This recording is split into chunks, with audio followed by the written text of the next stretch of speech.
அனைவருக்கும் வணக்கம்.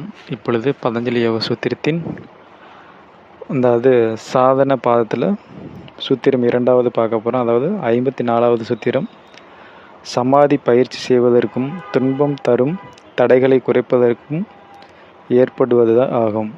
மனதை வசப்படுத்தி அடக்குவதும் ஆன்மீக வாழ்வில் மட்டுமல்ல, லௌகீக வாழ்வியலிலும் துன்பம் நேரிடாமல் தடுக்கும். அதாவது இந்த கிரியா யோகம். இந்த மனம் நம் கெடுக்காத உரிமைகளையெல்லாம் தானே எடுத்துக்கொண்டு போகாத வழியெல்லாம் போகும். பிறகு தானும் படுவதோடு நம்மையும் படுத்தி வைக்கும். யோகத்திற்கு எத்தனையோ தடைகள் ஏற்பட வேண்டுமென்றால் அடங்காத மனமே அத்தனைக்கும் பெரிய தடை. பொல்லாத மனமிது சும்மா இருப்பதில்லை. எதையும் கணக்கிட்டு கொண்டே இருக்கும். கண்டதில் மயங்கி நிற்கும். எதனோடும் முரண்படும். தூக்கத்தில் அதாவது சொப்பனத்தில் வெகு தூரம் போகும்.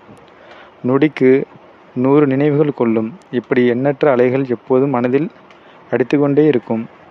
துன்பத்தில் தொலைந்து போயிருக்கும் மனதை காப்பாற்றி கொடுப்பது துவண்டு விழும் மனிதனை தூக்கி நிறுத்துவதும் யோகமாகும். கிரியா யோகம் மன அலைகள் ஏற்படுத்தும் அபாயத்தை குறைத்து அமைதியை பராமரிக்க உதவும். நம் பயில்கின்ற தியானம், ஆசனம், பிராணாயாமம் இவையே கிரியா யோக சாதனைகள் ஆகும்.